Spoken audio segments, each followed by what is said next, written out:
Hello everyone. Now let's discuss about the Q data structure.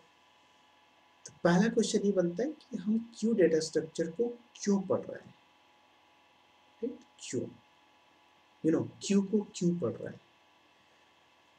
तो इसके लिए हम लोगों ने एक एरे डेटा स्ट्रक्चर पढ़ा, लिंक लिस्ट पढ़ा, स्टैक पढ़ा, राइट?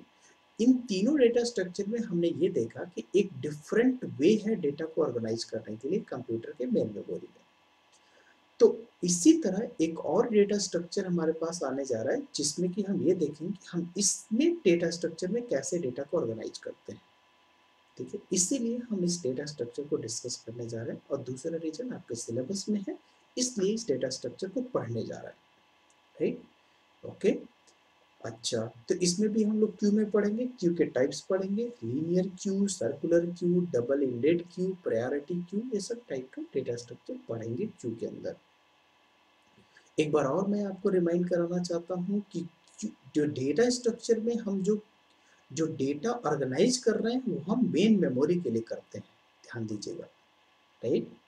मेन मेमोरी में डेटा को ऑर्गेनाइज करेंगे जिससे कि एप्लीकेशन सॉफ्टवेयर इस डेटा को मेन मेमोरी से रिट्रीव करेगा और इफिशिएंटली एक्सेस करेगा, राइट? Application software. तो हम अपने डेटा को ऐसे ऑर्डर में अरेंज करना चाहते हैं जैसे कि एरे में हमने किया था, लिंक लिस्ट में हम लोग देख चुके, स्टैक में देख चुके, उसी तरह हम अपने डेटा को ऐसे ऑर्गेनाइज करें जिससे कि एप्लीकेशन उसको इफिशिएंटली एक्सेस करे और मेरे उस प्रोग्राम की इफिशिएंसी और टाइम कॉम्प्लेक्सिटी ऑप्टिमाइज्ड हो सके, राइट?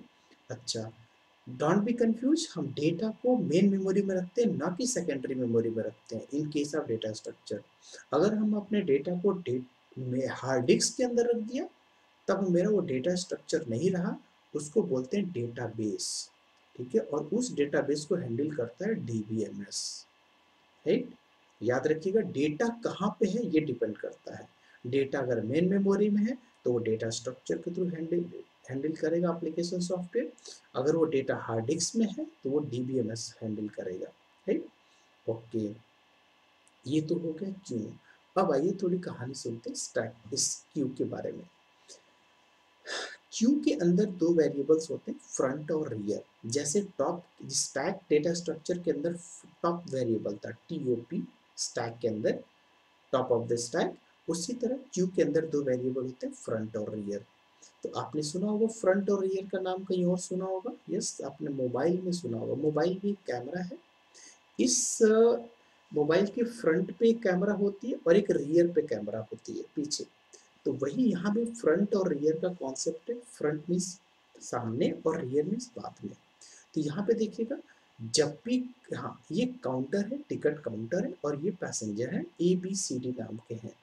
जब भी कोई न्यू पैसेंजर आता है, न्यू कोई, सॉरी, कोई भी कुछ भी ले लीजिए, कोई पर्सन आता है तो डेफिनेटली यहाँ पे इंसर्ट होता है लास्ट में। तो जब भी हमारा इंसर्शन होता है तो रियर की वैल्यू बढ़ती है, पहला चीज। और जब कोई डिलीट होता है तो उस केस में फ्रंट वैल्यू बढ़ती है। तो अभी हम कहानी भी फ्रंट पे नहीं आ रहे, अभी एक कहानी और सुनिएगा ध्यान से। सपोज करिए ए पर्सन है, इसने अपना टिकट लिया, टिकट लेके आगे बढ़ गया, ठीक? अभी ये पोजीशन ब्लैंक हो गया, अभी ये जगह खाली हो गया। अब बताइए क्या होना चाहिए? रियल लाइफ की बात करूं तो ये डेफिनेटली बी पर्सन आगे मूव करेगा, फिर सी वाले आगे जाएंगे, ये डी आगे जाएंगे और ई आगे जाएंगे और एफ आगे मूव करेंगे। तो फिर ये जाने के बाद फिर ये टिकट काउंट पे टिकट से टिकट लेंगे। क्या ये फिजिबल? तो रियल लाइफ में ऐसा feasible, but system, computer system के अंदर इस तरह का अप्रोच अगर हमने फॉलो किया तो उस टाइम पे देखिएगा क्या होगा, टाइम कॉम्प्लेक्सिटी इंक्रीज हो जाएगी। कैसे? शिफ्टिंग। ये अगर ये टिकट काउंटर यहीं पे है, ध्यान दीजिएगा, टिकट काउंटर यहीं पे है। अगर ये एक एक, अब एलिमेंट की बात कर रहा हूँ, ये पैसेंजर एलिमेंट, ये एलिमेंट अगर मैंने एक एक करके शिफ्ट करना शुरू किया, राइट, ये राइट शिफ्ट शुरू किया, तो क्या होगा? वर्स्ट केस में order of n time complexity लगेगी केवल एक एलिमेंट को डिलीट करने के लिए, यानी फ्रंट ऑफ ऑपरेशंस करने के लिए। और आपको पता है स्टैक के अंदर पुश पॉप ऑपरेशन की टाइम कॉम्प्लेक्सिटी कांस्टेंट टाइम होती है। सिमिलरली क्यू डेटा स्ट्रक्चर के अंदर, लीनियर क्यू डेटा स्ट्रक्चर के अंदर फ्रंट डिलीट और इन क्यू और डी क्यू ऑपरेशन की भी टाइम कॉम्प्लेक्सिटी ऑर्डर ऑफ 1 होनी चाहिए। लेकिन अगर हमने यहाँ से ऐसी ऐसी प्रॉपर्टी फॉलो किया तो उस टाइम पे time complexity order of N हो जाएगी। इसका मतलब ये वाला प्रोसीजर गलत है इन कंप्यूटर सिस्टम के टाइम पे, बट रियल लाइफ में ऐसे ही होता है। एक लोग गए, ये लोग बाहर आ गए, अपना टिकट लिया और बाहर आ गए, फिर दूसरा आगे बढ़ता चला गया और शिफ्ट होता चला गया। This is about the real life. But अब कंप्यूटर सिस्टम में क्या होगा? अच्छा, ये क्वेश्चन ही तब बनता है, सर ये बताइए, स्टैक के अंदर आपने एक सिंगल वेरिएबल लिया टॉप ऑफ द स्टैक, उसी से आपने पुश करा लिया, उसी से आपने पॉप करा लिया। जब पुश हो रहा था तो टॉप की वैल्यू आपने बढ़ा दे रहे थे, और जब पॉप हो रहा था तो टॉप की वैल्यू डिक्रीमेंट कर दे रहे थे। तो क्यों नहीं हम इस क्यू के साथ भी ऐसा कर सकते हैं? ऐसा भी एक क्यू के साथ भी एक सिंगल वेरिएबल से काम चला सकते हैं।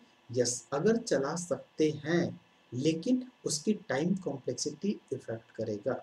जैसे मान लीजिए कि रियर की वैल्यू ठीक है, इसी को फिक्स कर दीजिए, बट इन लोग को आगे बढ़ाते रहिए, और जैसे ही आगे बढ़ते जाएंगे तो क्या होगा, वो टाइम कॉम्प्लेक्सिटी बढ़ जाएगी। इसका मतलब यहाँ पर हम सिंगल वेरिएबल के साथ वर्क नहीं कर सकते क्यू डेटा स्ट्रक्चर में। तो अब क्या पॉसिबिलिटी है, एक मिनट के लिए सोचिए। जब हम शिफ्ट नहीं करेंगे, बिल्कुल हम शिफ्ट नहीं करेंगे, अगर शिफ्ट किया तो डेफिनेटली वो पूरी प्रॉपर्टी फेल हो जाएगी। इन क्यू डी क्यू की टाइम कॉम्प्लेक्सिटी कांस्टेंट टाइम होनी चाहिए।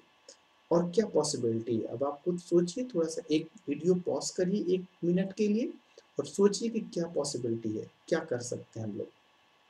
अच्छा, इस डायग्राम में भी आपको क्लियर हो चुका होगा अगर आप ध्यान से देखें तो। Yes, yes, good, right. चलिए, आप लोगों ने पता कर लिया। यस, ऑप्शन ये है कि आप इसको शिफ्ट मत करिए, आप इस टिकट काउंटर को ही शिफ्ट कर दीजिए। यस, टिकट काउंटर को ही आगे बढ़ा दीजिए, और ये टिकट काउंटर एक फ्रंट की तरह काम करेगा। इसका मतलब जब जब कोई एलिमेंट डिलीट होगा, तब तब हमारा फ्रंट टिकट काउंटर आगे बढ़ता जाएगा। फिर क्वेश्चन आता है, सर ये रियल लाइफ में फिजिबल नहीं है। डेफिनेटली रियल लाइफ में फिजिबल नहीं है। इसमें अब देखिए, इसका उल्टा हो रहा है, रियल लाइफ में ये शिफ्टिंग पॉसिबल था, बट रियल लाइफ में टिकट काउंटर आगे नहीं बढ़ेगा। कंट्राडिक्शन एक तरफ से। तो हमारे सिस्टम, हमें तो कंप्यूटर सिस्टम की एफिशिएंसी देखनी है। तो एफिशिएंसी देखने के लिए तो हमारे टिकट काउंटर थोड़ा मैं बढ़ा रहा हूँ, हम तो फ्रंट एक वेरिएबल बढ़ा रहा हूँ। तो एक पॉसिबिलिटी ये हो गई कि हम टिकट काउंटर को आगे बढ़ाते जाएं, और ये लोग को यहीं पे रखें, बी यहीं रहेगा, सी अपने पोजीशन पे रहेगा, ये कुछ नहीं करेंगे। जैसे टिकट काउंटर बढ़ा तो अब बी का नंबर आया, बी ने अपना टिकट दिया और आगे बढ़ गए, फिर टिकट काउंटर आगे बढ़ गया, फिर यहाँ पे टिकट काउंटर आ गए, फिर इन्होंने टिकट लिया, फिर आगे बढ़ गए, फिर टिकट काउंटर यहाँ पे आ गया, ऐसे चलते गए। तो इससे एक चीज याद रखिएगा, जब भी क्यू से एलिमेंट डिलीट होगा तो फ्रंट प्लस प्लस होगा, फ्रंट एक बढ़ेगा, और जब इधर कोई एलिमेंट इंसर्ट होगा तो रियर प्लस प्लस होगा। इसमें कंफ्यूज मत होइएगा, बाकी कोड बहुत आसान है इसका, आगे की वीडियोज में हम डिस्कस करेंगे। मीन्स एक बार जब इन क्यू होगा तो फ्रंट प्लस एक बार फ्रंट बढ़ेगा, और जब हमारा डिलीट होगा, हाँ, जब इंसर्ट होगा तो मेरा रियर बढ़ेगा, और जब डिलीट होगा तो फ्रंट बढ़ेगा, और फ्रंट लाइक है टिकट काउंटर, राइट। ओके, हाँ, जैसे यहाँ पे टॉप की value top plus plus minus minus हो रहा था, ठीक। ओके, अच्छा, और भी चीज हम लोग देखेंगे इसमें, हम लोग अभी प्रोग्राम में देखेंगे फ्रंट की वैल्यू बढ़ाते हैं। कभी आपने प्रोग्राम अगर पहले बनाया होगा तो ऐसा देखा होगा आपने, फर्स्ट टाइम अगर एलिमेंट को इंसर्ट करते हैं तो फ्रंट की वैल्यू भी बढ़ा देते हैं और रियर की वैल्यू भी बढ़ा देते हैं, राइट। लेकिन हमारा रूल क्या है, जब हम इंसर्ट करेंगे तो केवल रियर की वैल्यू बढ़ाएंगे, और डिलीट करेंगे तो तो फ्रंट की वैल्यू बढ़ाएंगे। लेकिन शुरू वाला केस जो होगा, एक्सेप्शनल केस जो हम लोग बोलते हैं, एक्सेप्शनल केस में शुरू शुरू में जब हम एलिमेंट डिलीट करेंगे तो दोनों को बढ़ा देते हैं। देखिए, वो भी अप्लाई कर सकते हैं, it depends on your programming, which which concept you are using. अगर आप चाहते हैं तो आप जरूरी नहीं है कि फ्रंट को ही बढ़ाएं, शुरू के स्टार्टिंग वाले केस में आप एक्सेप्शनल केस को भी हटा सकते हैं। आप चाहें तो आप केवल रियर को बढ़ाइए शुरू वाले केस में, स्टार्टिंग वाले केस में फ्रंट को ऐसे ही छोड़ दीजिए, लेकिन आपको अपने लॉजिक में चेंज करना पड़ेगा। तो ये कोई हार्ड एंड फास्ट रूल नहीं है कि इनिशियली हम फर्स्ट एलिमेंट को इनक्यू करते समय अब फ्रंट को भी बढ़ाएंगे और रियर को भी बढ़ाएंगे, ऐसा नहीं है। रियर को तो बढ़ाना डेफिनेटली है क्योंकि इनक्यू कर रहे हैं तो रियर बढ़ेगा, बट हम फ्रंट को क्यों बढ़ा रहे हैं? फ्रंट तो हम डिलीट के केस में बढ़ाते हैं ना, राइट? तो ऐसी चीज आप अपने प्रोग्राम में इम्प्लीमेंट कर सकते हैं और ये डिपेंड करता है, बस एक चीज बस याद रखिएगा कि आपकी जो प्रॉपर्टी है क्यू की प्रॉपर्टी है वो फर्स्ट इन फर्स्ट आउट है, ये प्रॉपर्टी फॉलो करना चाहिए। अगर फर्स्ट में एलिमेंट इन क्यू हुआ है तो उसी को फर्स्ट में आउट होना चाहिए। बस ये प्रॉपर्टी फॉलो करते समय आप कुछ भी चेंज कर लीजिए, सब चीज वैलिड है, राइट? और उसमें बहुत सारी चीज आप कर सकते हैं। तो we will discuss in next lecture, next video, enqueue and dequeue operations, और फिर उसके बाद double end circular queue, double ended queue and priority queue, right? Okay, चलो तो इस वीडियो के लिए इतना ही रखते हैं, बाकी नेक्स्ट वीडियो में देखते हैं। Thank you for watching.